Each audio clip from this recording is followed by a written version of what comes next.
What's up YouTube, ODST General back again with another Operation Trebuchet news update. It's been a little bit since our last video, guys. Unlike the last time, this wasn't due to a lack of content. In fact, we have had quite the opposite. A ton of stuff has come out over the past couple of weeks. Unfortunately, it was also very busy for me at work over the last couple of weeks, and I just have not really had any time to do videos, which is a shame because I have had a house free of children and noise. But hey, it is what it is. So let's go ahead and talk about all this new content and stuff that we have to share with you guys. Before we actually look at the content, the Optrade dev team is reaching out to the community for a little bit of help. They want to localize the mod to a number of different languages. Anybody willing to help with this is going to get a Optrade contributor tag on the Discord. If you guys are interested in this, these are the languages they are looking for: German, Italian, Spanish, French, Korean, Japanese, Russian, Polish, Czech, Portuguese, Turkish, Simplified Chinese, and Traditional Chinese. So, if you speak one of those languages, reach out to one of the Optrade dev team members. They are looking for your help again. Okay, so let's actually talk about the content that has been shown off and released over the past couple weeks, because there's been a number of different releases. Starting us off, we have the MA37K that Forky did. This thing has been a long time in development. I can't even remember when this thing was started. It was ages and ages ago. With that being said, it's been just kind of sitting off in the side in development somewhere in a bin or bucket or whatever in the back of the old A2S warehouse, just collecting dust, and we finally are getting the thing. It is a very cool weapon. It's one I've been very excited for. Unfortunately, the B-roll footage I have uses a Spartan, and it does not have animation set up for Spartans, so that's a bit of a problem. But hey, the weapon itself is very cool. It is still a work in progress. It is already in the development build for Operation Trebuchet 2, so you guys can already go out and get your hands on this. It is in the unstable branch for the mod. Then we have another weapon, which I believe this was done by Forky as well. It was in his portfolio at least, so hopefully I've got that correct. This is the M6B pistol. I do believe this was actually listed as the M6D in Spec Ord, and it's a pretty cool pistol. I haven't used it a whole lot yet, at least not in game. I really, again, haven't had any time to play anything, so I've got some B-roll footage and stuff with what free time I've had, but I haven't actually gotten to use this thing in combat against any AI or anything, but it does seem very cool. It sounds like it's a very impacting weapon, well, I guess, very meaty sound to it. It's pretty cool. It doesn't have a SmartLink scope on the top, which is kind of unusual, because I do believe the Spec Ord variant did have that, but this is the B variant and not the D variant, so from a lore perspective, it's a different weapon, so I guess maybe that's why they chose not to have the smart link for it. I don't know. Nonetheless, either way, it is a very cool weapon. It's a very nice looking weapon, and I am, again, excited to see this, and again, it is available in the dev build. Continuing on with weapons, we then have the M58S, which was the weapon designed by Desert Falcon, and of course, a lot of you guys, again, there was a lot of people who had kind of criticized this weapon for not looking like a battle rifle because it was originally the SOCOM BR. As such, it's been renamed, and the SOCOM BR is now the M58S. It's not technically a battle rifle any longer. It's a completely independent fan-in weapon. It's a pretty unique weapon. Normally, I personally wouldn't use a weapon like this, but it is very cool with the integrated suppressor and everything. It makes it kind of a lot of fun. I think a lot of people are going to want to take this on stealth ops and stuff like that, and just even for like regular combat ops, a nice precision weapon like this with an integrated suppressor is pretty neat. And again, in the dev build. Unfortunately, the ammo counter doesn't function, but hey, it's kind of a small thing. Alright, and then we have kind of a big one. The VK78 Commando that High did is now in game, so it's got all the different texture variants that Freeman worked on as well for this. So we've got the olive camo on display here, but it's also got the police camouflage, as well as the insurrectionist designed camouflage with the blood spatter and everything on it too. Functionally, this weapon is very cool. It feels and performs a lot different than any other weapon I can really think of in Optrade. The closest probably being the HMG. Its full auto just sounds very slow It's just kind of a weird and crazy weapon. I think this is going to be a great weapon to throw on any... I'm not a huge fan of the design, but that's a whole other thing, and I won't get into it in this video because it doesn't really matter. It's not really relevant. The fact is, it's the first Halo Infinite weapon in the game, which in of itself is cool. Okay, so that is all the stuff that's been released into dev build and stuff, so then we switch on over to the kind of picture side of things, I guess you could say. And we start with an image that was shared by Thomas of a battle rifle with an underbarrel grenade launcher. To be honest, I have no idea if this was meant to be a meme or not. I don't really know if he was serious with this because he hasn't shared any pictures since then. So if this is a serious project, I don't know. This was shared like a week or two ago and there hasn't been any progress since. Of course, this is something people have been asking for a long time. It's a very popular concept. Halo SPV3 has a BR with an underbarrel grenade launcher in it. It's something Far Isle's working on designing, so seeing something like this in Optre wouldn't be a surprise. I don't know if we're going to see it or not, but it would be a welcome addition because it is a handy thing to have. So then we switch back over to Desert Falcon, and we've got a image of the current sniper rifle in the mod, the standard SRS C variant. And then we have Desert Falcon's modifications to it. So this is the modified version's Desert Falcon's version. And his version's very similar. It's got a slightly changed stock. It adds the side-mounted ammo counter from the VK78 Commando. That's also on the M58S. It adds in a shortened barrel that looks like it's a suppressor, so I don't know if this is also having an integrated suppressor like the M58S or not. And then it's got a side load magazine, which is kind of interesting. So I'm guessing this is supposed to also be kind of like a SOCOM variant of the sniper rifle. It's definitely a very unique weapon. I actually kind of like the side-mounted magazine, I'm not going to lie, just because it's so weird and quirky. I don't know that it makes much sense, but it looks neat. So I guess rule of cool, right, guys? Alright, then that takes us on over to High and his police faction. So, High is working on a shotgun for the police faction, and this will come in two variants, a police variant and a civilian variant, which is kind of designed for the insurrectionists. The police variant is based off the M45 shotgun from Halo Reach, however it is a stripped down version, so basically you just take the M45 and you strip down everything that's not really needed for the weapon's bare minimum functions, and you kind of get that. So you've still got a stock, but you know, the stock is just like this real hollow thing that's real lightweight and stuff, just pure functionality here, not a lot of design aesthetics or anything like that. It's kind of a cool looking weapon. I think this is something I would expect more in the military or as an insurrectionist weapon, but again, a lot of these police weapons are also being designed for use with the insurrectionists, so that actually kind of works perfectly. So he is, again, working on both a police version and a civilian version, so there's different iron sights for the two, there's different stocks.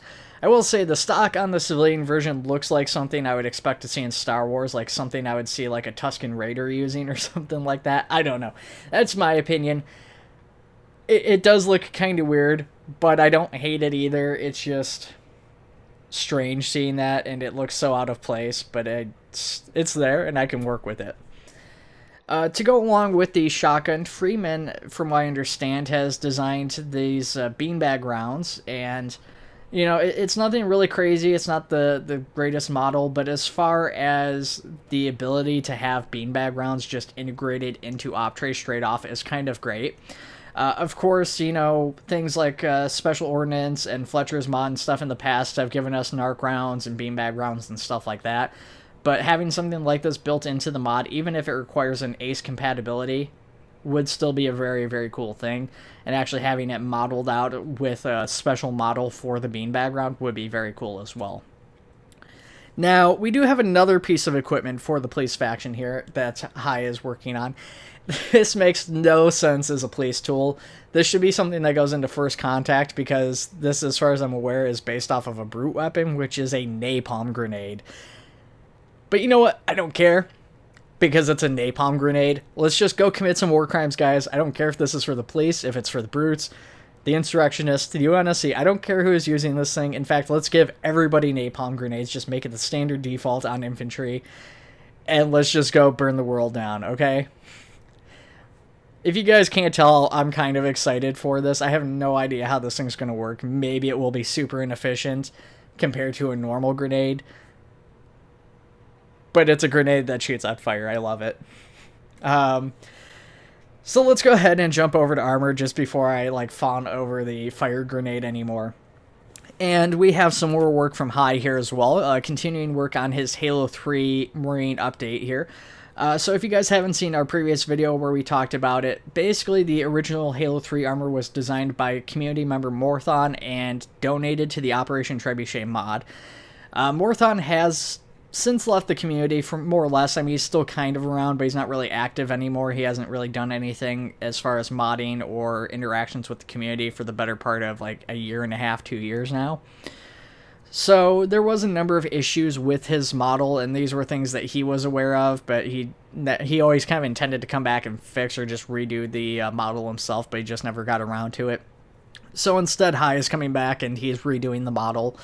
Of course, as with the police faction, we will be getting a police variant of this helmet, I do believe, as well as a insurrectionist variant of the helmet, which we've seen some screenshots, or at least they've floated around. I don't know if I've released those in the previous video. I want to say I did, but I can't remember for certain.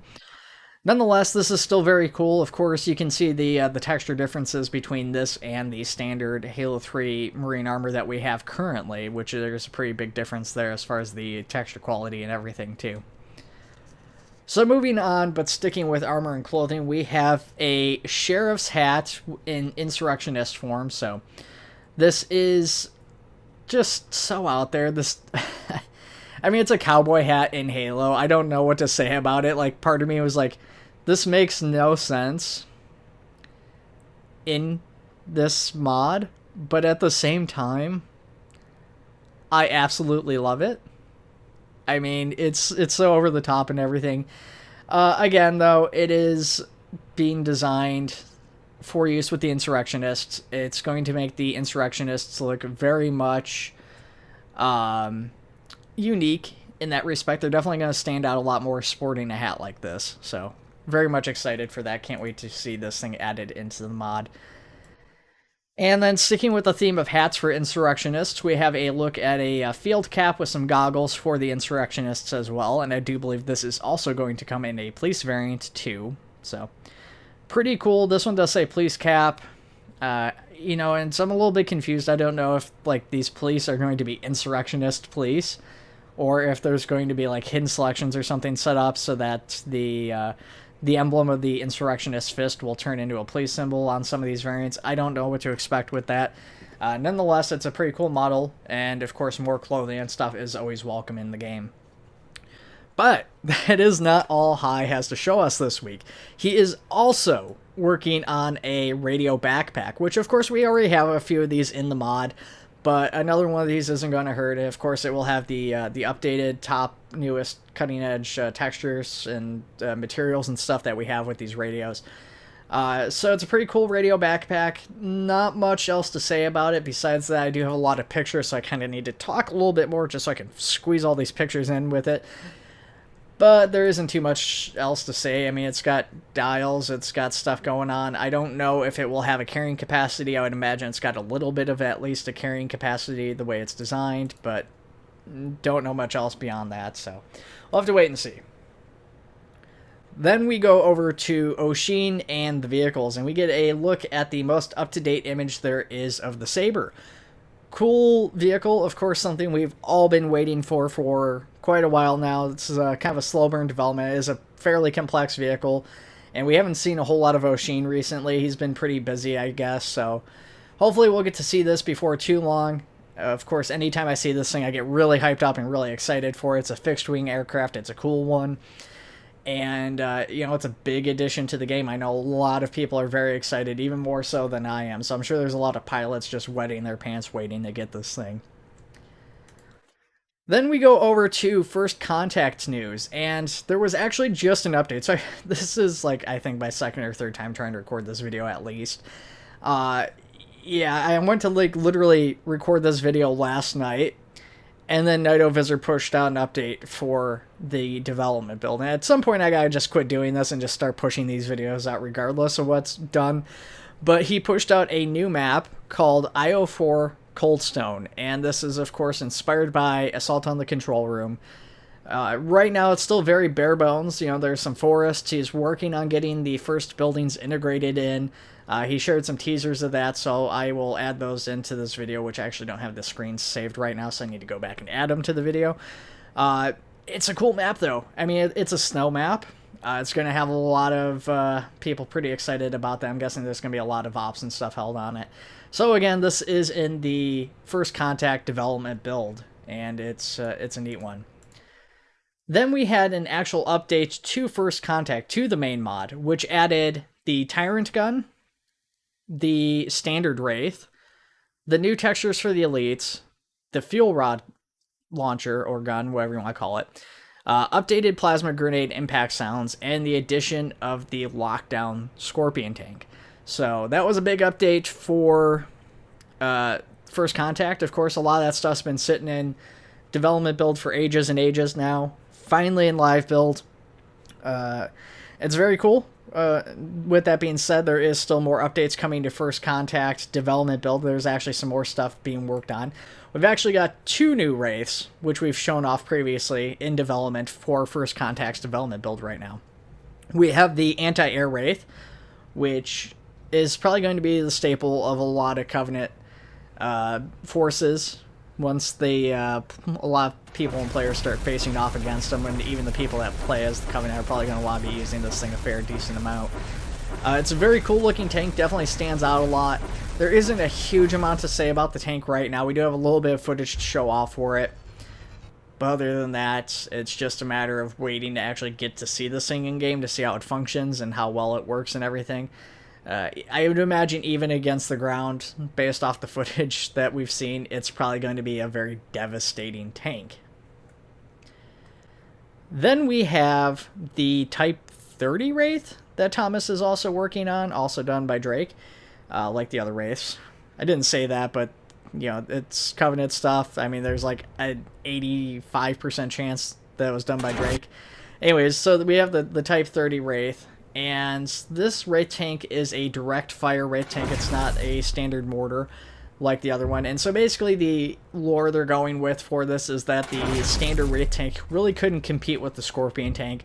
So in order to make it competitive with the Scorpion tank, the Wraith was redesigned with a direct fire mode that could fire at longer ranges more efficiently. So my headcanon for this is that basically they looked at the Covenant's beam rifle and they just upscaled it, and they put it onto a tank. This thing looks very mean. It's got a lot of purple and black, and it's got just sharper edges and all this other stuff going on with it. I think it's going to be a pretty devastating tank. I actually think this thing will probably be used a lot more than the standard Wraith tank by a lot of people, just because it's going to be a lot more functional than the standard Wraith.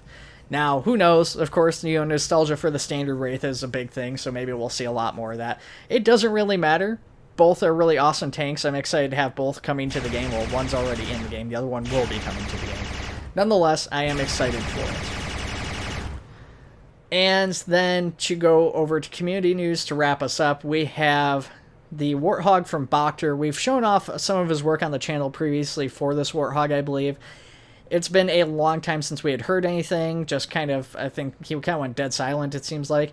Now, this is a really cool Warthog. It is kind of based off the 343 variant of the Warthog, although he did get rid of a number of features from 343's version, so he got rid of, like, the steel roll bar trim package, whatever it is that they've got going on there.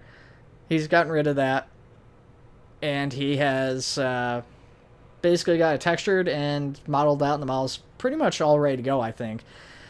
Now, I don't know if we'll end up seeing this as a mod eventually or not. I think he said that's the plan. Of course, something like this is a very complex thing unless they literally just take the other Warthog's config and slap it in here, and even then, that's still kind of a complex project.